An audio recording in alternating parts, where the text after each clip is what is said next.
Right now in his budget speech, Finance Minister Tito Mboweni, while delivering sin tax, introduced for the first time a vaping tax as of next year.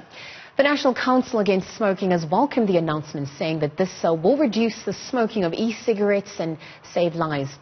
Now, joining me in studio is Communication Manager at the National Council Against Smoking, Dr. Sharon Nyatsanza.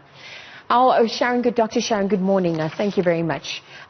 Looking at Tito's tax on e-cigarettes and perhaps how this is going to be saving lives, do you think this is enough? How so for that matter? Thank you for having me.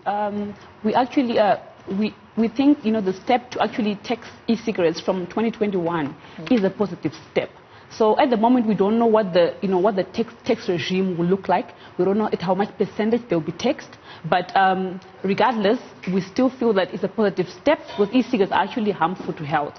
And as any other harmful product, they should be taxed to reduce their use, to avert any public health epidemics, and also to offset the cost to the health system as well. So we don't know the details yet.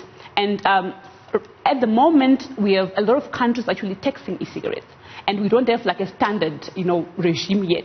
But the World Bank has actually recommended that we must tax the e-liquids as well as the device as well. Because what we have is a new, innovation in the form of e-cigarettes. They are very diverse. We have more than 500 brands globally. We have more than 8,000 flavors globally as well. So we're dealing with a product which is very, it's very diverse and it's very difficult to actually, control. So we will be working closely with, with the Department of Health, with the Treasury to see which way to actually tax them best. So you actually mentioned that the e-cigarette usage has largely, until now, been unregulated and untaxed. And I mean, we know that over a million South Africans use it. So in lieu of this, you mentioned that there are some countries that have introduced such a tax. I mean, walk us through the feasibility of what that tax has done for the country, and how have you managed to measure the success rate and then adapt it to South Africa? So e-cigarettes have been around for roughly over a decade, so they are still a new product.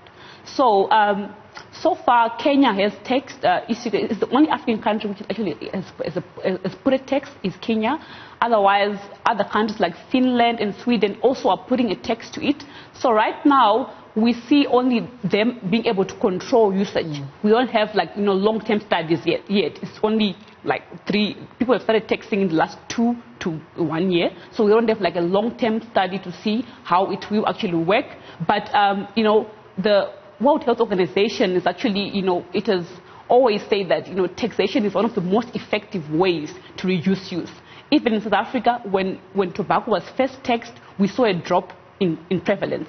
So taxing any harmful product, be it tobacco, be it alcohol, it does work, it does reduce use, and it is one of the most effective ways of doing so. So when we tax e-cigarette use, we're basically reducing use, and we're also targeting the young people. Because right now, there's a study, a UCT master study, which shows that, right now e-cigarettes are being perceived by the youth as a symbol of status. They are being basically, they are basically serving an aspirational role, if you may say. So right now, when we tax them, we make them actually less accessible for the youth. So when the youth use e-cigarettes don't have tobacco, but they do have nicotine. Sometimes they don't have nicotine, but they do have an e-liquid. So the problem we have in South Africa right now, they are not regulated. We don't know what is in the e-liquid. We have diverse brands. And these chemicals in the e-liquids are actually harmful in their own right. So Dr. Sharon, I mean, based on the perceptions that you mentioned right now, and perhaps the educational lack thereof regarding e-cigarettes, walk us through some of the health risks associated. Okay. So, e-cigarettes have nicotine. Nicotine is harmful for people below 25. When you're below 25, your brain is not developed yet. That's why probably we act like we do when we're below 25. And what actually happens is when you use nicotine, your brain may actually never develop to its full potential. So that's nicotine alone. And then we have other chemicals like propylene glycol, which is e-cigarettes, which has been now linked to cardiovascular disease and respiratory diseases. So basically, we have chemicals in e-cigarettes and ultra-fine particles in e-cigarettes that are actually linked to heart attacks, high risk of, of stroke. But the issue with these diseases, they don't appear usually in a short term. Sometimes they manifest over long usage, but obviously it differs from person to person. So, for example, in the USA last year, we had a case of lung damages.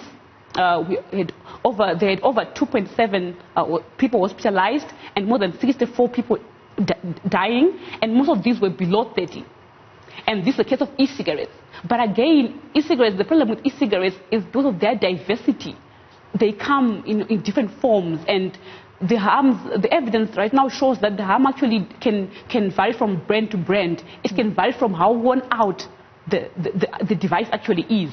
And also a case of physical damage. Some of these devices blow up. They actually blow up in people's faces. And sometimes, because people can mix up the nicotine themselves, they can even poison themselves, or maybe your child can actually access your e-cigarette and actually poison themselves with nicotine, which can actually be fatal. So the problem with e-cigarettes is because they are new, they are technologically advanced, they can be manipulated from user to user. They actually pose a distinct profile of risk. Actually, unique risks could come with e-cigarettes. Now, Dr. Sharon, also just looking at the increase of 74 cents basically per packet of 20 cigarettes. Also just looking at some of the other shortfalls perhaps within the health burden that we've seen in the country. I mean, what are the criticisms that you have noted from that? What more needs to be done based on the tax that will be coming from that? I mean, how would you say it would be best to be allocated, where and what? Walk us through what that looks like for you. Okay, so the tax increase of 74 cents per pack of 20 cigarettes is insignificant. It doesn't change attitudes. It doesn't change affordability. The whole point of raising tax is to make it unaffordable for people to use it less. That's the first thing. So when we have 74 cents, it doesn't make an impact. People will still use cigarettes. They only have to add an extra 74 cents. And with the way our economy is, it doesn't really make a difference.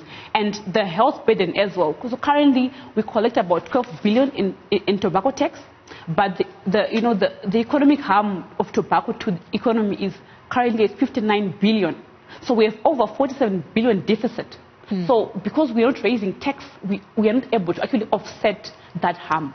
So as we stand right now, we don't really have enough revenue from the tobacco companies themselves through the tobacco tax to actually offset the harm they cause through the health diseases, through the lost productivity, through morbidity. So we needed to see a higher taxation on cigarettes so that we actually try and offset that. All right, let's leave it there. Dr. Sharon Nyatsanza. She, of course, is the project manager at the National Council Smoking. Just speaking about the NCAS and welcoming the urgent need for the taxing of e-cigarettes, and also offering some criticisms based on the budget speech that occurred on Wednesday.